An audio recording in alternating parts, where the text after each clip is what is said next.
संसद में मॉनसून सत्र की शुरुआत पहले ही दिन काफी ज्यादा हंगामेदार रही। विपक्ष की ओर से कई तरह की बातें कही गई। जासूसी, फोन टैपिंग, इन बातों को लेकर सदन को हंगामेदार बनाया गया। लेकिन इन सब के बीच उत्तर प्रदेश के मुख्यमंत्री योगी आदित्यनाथ ने आज कई तरह की बातें कही हैं और खुद कहा है कि विपक्षी दलों की तरफ से सिर्फ और सिर्फ भारत की छवि को खराब करने की कोशिश की जा रही है। उन्होंने प्रेस कॉन्फ्रेंस बाकायदा बुलाकर अपनी बातों को रखा है। क्या कुछ कह रहे हैं योगी आदित्यनाथ, आपको सीधे लिए चलते हैं उनके ही पास। विपक्षी दलों के द्वारा देश के अंदर जिस प्रकार का वातावरण बनाने का प्रयास हो रहा है, यह विपक्ष के कुत्सित मंशा को उजागर करता है। जाकी रही भावना जैसी, प्रभु मूर्ति देखी तिन तैसी। कांग्रेस सरकार अपने समय में जिस प्रकार की हरकतें करती रही हैं,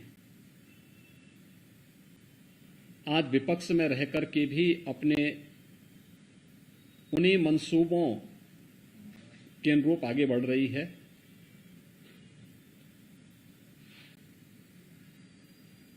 कोरोना कालखंड के दौरान देश के अंदर जिस प्रकार का दूषित वातावरण पैदा करने का प्रयास विपक्ष ने किया और एक नकारात्मक राजनीति की, लोगों को संबल देने की बजाय जिस तरीके की अराजकता का वातावरण पैदा करने का कुत्सित प्रयास कांग्रेस और विपक्षी दलों के नेताओं ने सेकेंड वेव के दौरान किया था, दुर्भाग्य से जब एक साहसिक निर्णय देश के संसद सत्र को लेकर के किया जाता है और संसद सत्र प्रारंभ होने के ठीक एक दिन पहले इस प्रकार की एक सनसनीखेज चीजों को परोस करके समाज में एक विषाक्त वातावरण पैदा करने का जो कुत्सित प्रयास हो रहा है, राजनीति के घटते हुए गिरते हुए स्तर को प्रदर्शित करता है। विपक्ष पूरी तरह नकारात्मक भूमिका के साथ में है और उन अंतर्राष्ट्रीय साजिशों का शिकार जाने अनजाने में हो रहा है, जो अंतर्राष्ट्रीय साजिश किसी न किसी रूप में भारत को अस्थिर करना चाहते हैं, भारत को किसी न किसी रूप में अस्त व्यस्त करना चाहते हैं। ये कोई पहली घटना नहीं है। याद करिए,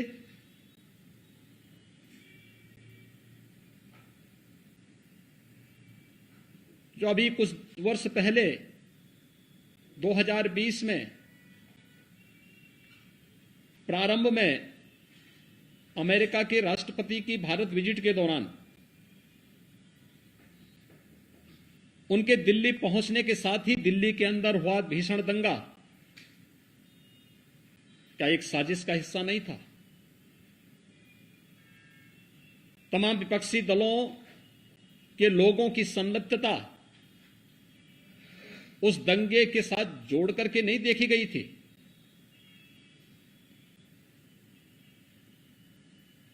कोरोना कालखंड के दौरान देश के कोविड प्रबंधन को WHO और दुनिया के देश सराह रहे थे, लेकिन भारत के अंदर विपक्ष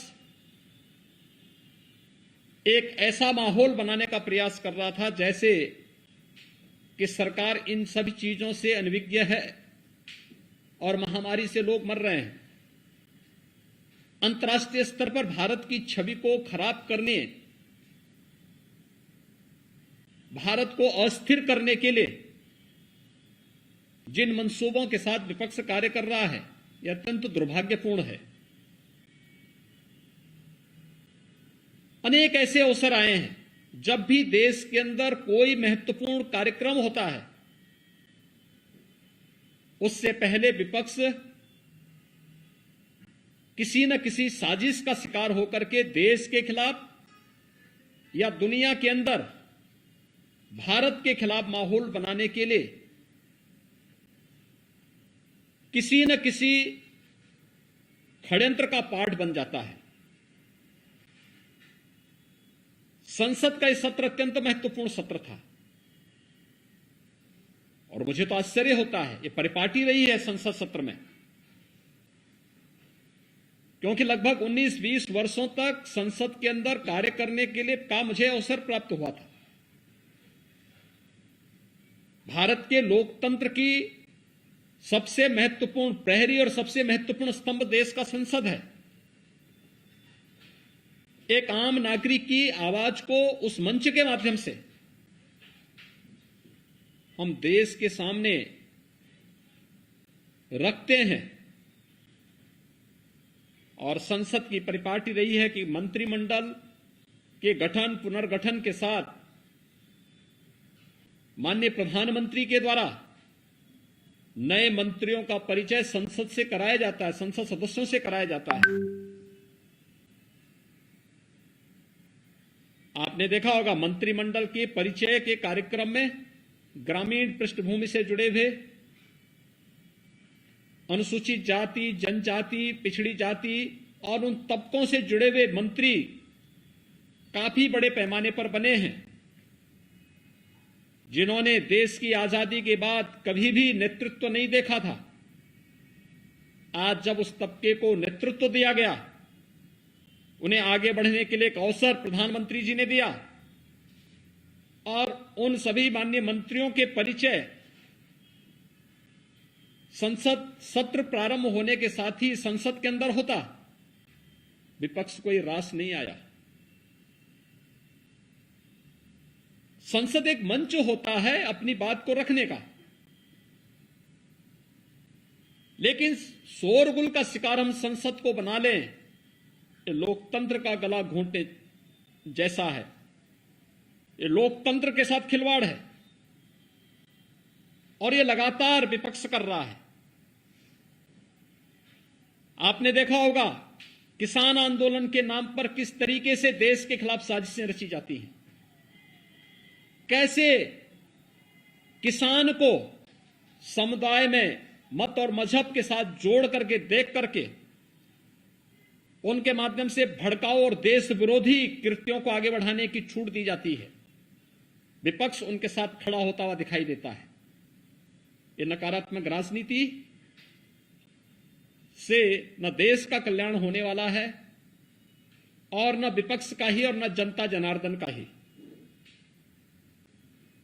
इस प्रकार की नकारात्मक राजनीति देश के अंदर वातावरण को विषाक्त जरूर करेगी, भारत की छवि को अंतर्राष्ट्रीय स्तर पर खराब भी जरूर करेगी। कोरोना कालखंड के अंदर विपक्ष के इस नकारात्मक रवैये के कारण भारत की छवि पहले काफी आहत हुई, लेकिन अपनी नकारात्मकता से विपक्ष आज भी बाज नहीं आ रहा है। तथ्यहीन झूठे आरोप लगा लगा करके देश के एक यशस्वी नेतृत्व को बदनाम करना, भारत की छवि को, अपने देश की छवि को लगातार निरंतर धूमिल करना, ये विपक्ष के एजेंडे का हिस्सा बन चुका है। उनकी कुत्सित मंशाएं कभी पूरी नहीं होंगी। जनता जनार्दन समय आने पर उन्हें फिर से जवाब देगा, वैसे ही जवाब देगा जैसे 2019 के लोकसभा चुनाव के ठीक पहले राष्ट्रीय सुरक्षा से जुड़े हुए अहम मुद्दों पर, राफेल जैसे मुद्दों को ला करके उस समय विपक्ष ने देश का वातावरण खराब करने का प्रयास किया था। बाद में उनको मुंह की खानी पड़ी थी, न्यायालय में भी और जनता जनार्दन की अदालत में भी।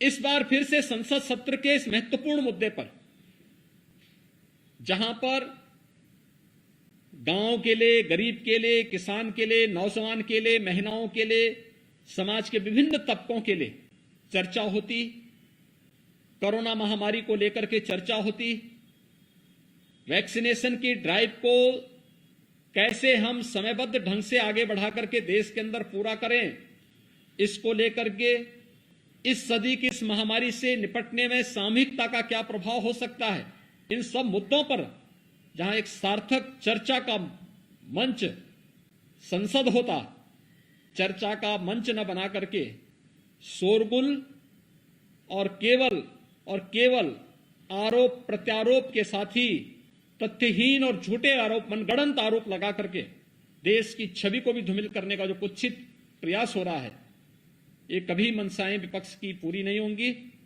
इस प्रकार के मनगढ़ंत और तथ्यहीन आरोपों को एक सिरे से खारिज किया जाना चाहिए। देश की जनता मांग कर रही है कि विपक्ष कोरोना कालखंड में जो एक विषाक्त वातावरण विपक्ष ने बनाया था देश के अंदर, दुनिया के अंदर देश की छवि को खराब करने का कुत्सित कार्य किया था, उसको लेकर के भी और संसद सत्र की कार्रवाई को निर्बाध और निर्विघ्न संपन्न करवाने में योगदान देने की बजाय अपनी इस नकारात्मकता के कारण जनपक्ष से जुड़े हुए, जनता से जुड़े हुए ज्वलंत मुद्दों को संसद में न उठने देना, ये आम नागरिक के जीवन के साथ खिलवाड़ है। विपक्ष को इस बात के लिए जनता जनार्दन से और देश से माफी मांगनी चाहिए।